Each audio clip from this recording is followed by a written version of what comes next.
A safety program is a set of documented expectations that employer will have in place to help reduce injuries and illnesses in the workplace. It does not need to be terribly complicated. In fact, the most effective ones are simple. And the best way to put together a safety program is to take a look at the work that you do and try to help address those risks and exposures that employees face every day.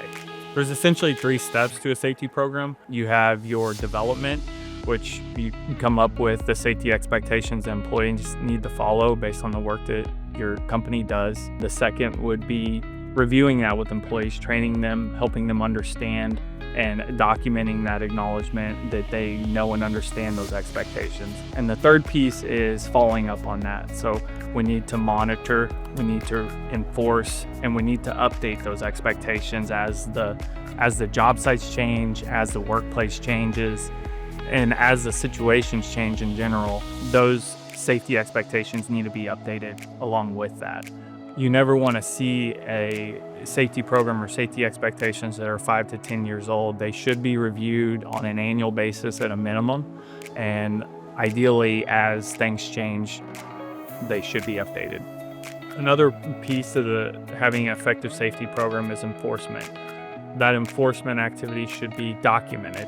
There should be corrective action in place, and you want to keep record of that so that down the line, if there needs to be adverse employee action taken, you have record of those actions in the past.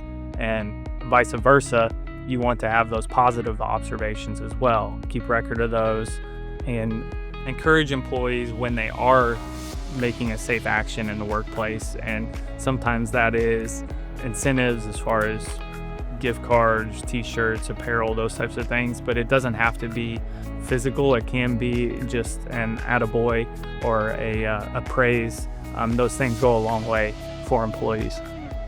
So some of the tangible results from having an effective safety program in place is from an experience modifier perspective. It can help improve that, and it can keep your EMOD low so that the premiums of the company are positively reflected. A low EMOD will positively impact your premium.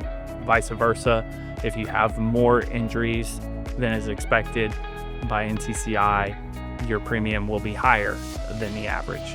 And so that directly impacts your premiums and the cost of the company in general. Other benefits to having a safety program, the primary one already is injury reduction. If we can keep people from getting hurt at the workplace, there's going to be better morale among the employees. They're going to be safer while they're coming to work. They won't have lost time. We're not going to have employees picking up shifts for other employees because somebody's injured and off. Improved retention of those employees. People who work at a safe workplace want to continue to come to work. They enjoy working at that workplace. And employees that are happy and like what they're doing and enjoy the workplace that they're at, there is likely going to be greater productivity among those employees as well. There's going to be better camaraderie. They're going to talk more. All of those things just continues to grow the safety culture that you're trying to develop.